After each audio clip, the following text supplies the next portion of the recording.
Shalom, selamat pagi. Kembali kita berjumpa dalam renungan pagi yang mengantarkan seluruh aktivitas kita. Kiranya Tuhan memberkati kita, memberkati seluruh keluarga kita, dan memberikan kepada kita sukacita dan damai sejahtera. Mari kita sambut firman Tuhan dengan berdoa.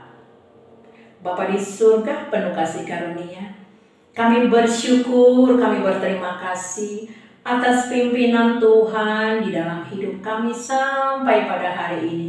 Bukan karena kuat gagah kami, tapi hanya karena perkenanan Tuhan.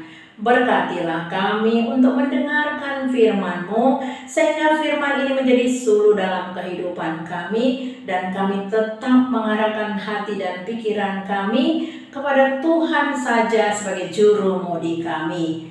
Kiranya Roh Kudus menolong kami, dan kami dituntun untuk berjalan seturut dengan kehendak Tuhan. Amin. Firman Tuhan sebagai renungan kita pada pagi hari ini diambil dari kitab 1 Timotius 1 ayat 5. Demikian firman Tuhan. Tujuan nasihat itu ialah kasih yang timbul dari hati yang suci, dari hati nurani yang murni, dan dari iman yang tulus ikhlas. Demikian firman Tuhan. Bapak Ibu jemaat yang dikasihi Tuhan Yesus Kristus, Timotius dipakai Tuhan untuk menjadi pelayan kendati dia masih sangat muda. Namun Tuhan juga memperlengkapi Timotius dengan roh hikmat agar tidak seorang pun merendahkannya. Timotius dapat menjadi teladan baik dalam perkataan, tingkah laku, kasihnya, kesetiaannya, dan kesuciannya. 1 Timotius 4 ayat 12. Lalu apakah rahasia Timotius sehingga ia dilayakkan Tuhan untuk menjadi pelayannya? Mari kita lihat bahwa Timotius seorang pemuda yang mau dengar-dengaran. Dia mau mendengarkan nasihat yang diberikan oleh Paulus sebagai rekan sepelayanannya, rekan sekerjanya. Dia banyak belajar dari Paulus. Paulus mengingatkan Timotius bahwa dalam memberi nasihat, hal yang sangat penting diperhatikan adalah ketulusan dan kemurnian, dibarengi dengan kerendahan hati. Saudaraku, tentunya sebagai orang yang dibesarkan dengan nasihat, kita juga harus berani menyatakan kebenaran dalam bentuk nasihat. Baik kepada anak-anak kita, baik kepada keluarga kita, kepada cucu kita, bahkan kepada kawan-kawan kita. Namun intinya harus kita ingat bahwa menasehati seseorang tidak boleh mencari kesalahannya. Nasihat bukan bertujuan untuk menghakimi seseorang, tapi nasihat itu sebenarnya sifatnya adalah untuk membimbing, mengayomi mereka agar mereka berjalan dalam terang Tuhan. Amsal 19 ayat 20 berkata, dengarkanlah nasihat dan terimalah didikan, supaya engkau menjadi bijak di masa depan.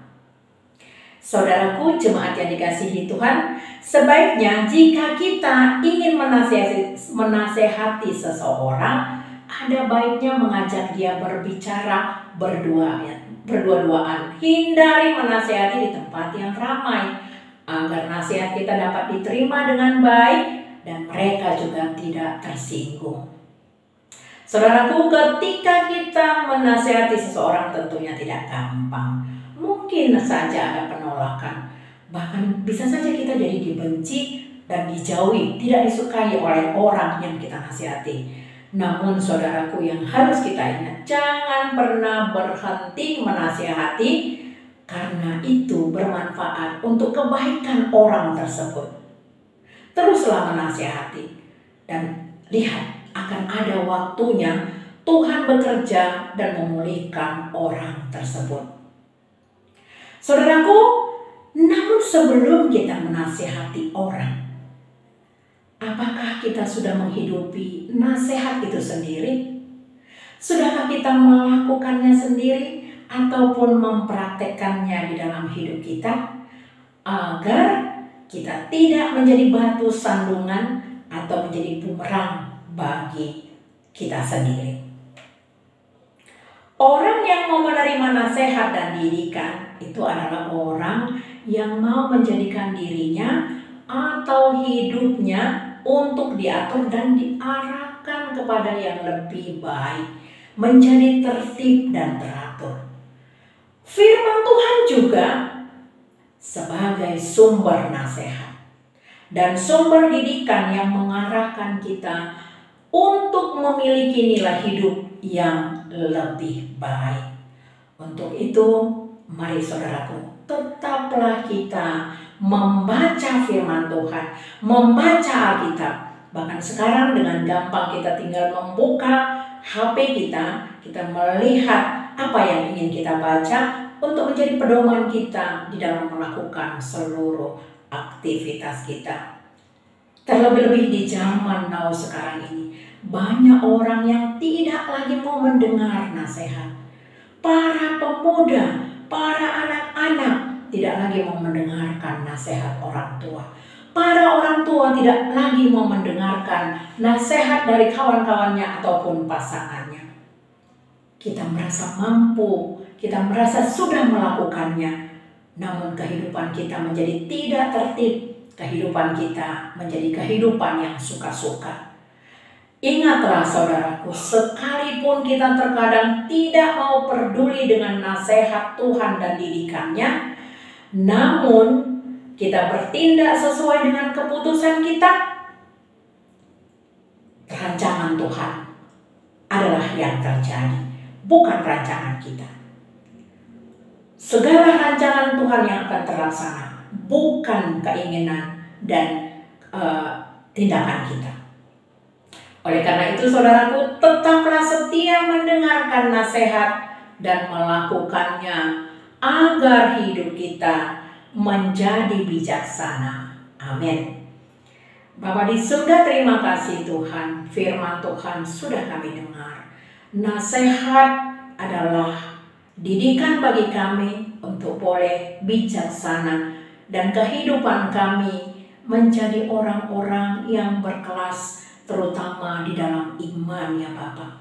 Kami tidak mau lagi dipengaruhi oleh kuasa-kuasa kegelapan, sehingga hidup kami hanya untuk kemuliaan bagi nama Tuhan. Kiranya Tuhan memberkati seluruh firman Tuhan hari ini dan mengantarkan setiap aktivitas kami yang mendengarkan firman-Mu ya Bapa. Kami berdoa untuk saudara kami yang sakit. Mari Tuhan Kau lawan, Engkau pulihkan saudara kami yang sedang berduka, Engkau hibur. Saudara-saudara kami yang sedang mempunyai begitu beratnya persoalan hidup dan pergumulannya, kiranya Tuhan yang menjadi solusi dalam hidup mereka. Saudara-saudara kami yang belum mendapatkan pekerjaan, bukalah tingkap-tingkap pekerjaan, pintu-pintu pekerjaan, sehingga mereka mendapatkannya. Saudara-saudara kami yang merindukan keturunan, mari Engkau jamah setiap rahim, sehingga Engkau memberikan tepat pada waktu Tuhan. Anak-anak kami, pemuda gereja, bahkan anak-anak dari kami sendiri Tuhan, yang sudah cukup umur dan sudah dewasa, berilah kepada mereka pasangan-pasangan yang sejati, agar setiap kami memuji memuliakan Tuhan ya Bapa. Berkati bangsa dan negara kami, beri ketentraman dan kesejahteraan. Berkati seluruh pelayan-pelayan-Mu, hamba-hamba Tuhan yang melayani, dari perkotaan sampai ke desa, sampai ke pelosok-pelosok. Urapi, berkati, berikan kepada mereka makanan dan minuman, dan kesehatan yang prima ya Bapa. Terpuji nama-Mu ya Bapa. Di dalam nama anak-Mu Tuhan Yesus Kristus kami berdoa. Kasih karunia dari Tuhan Yesus Kristus dan kasih dari Allah Bapa dan persekutuan dari Roh Kudus kiranya memberkati kita sekalian. Amin. Selamat beraktivitas, Tuhan Yesus memberkati.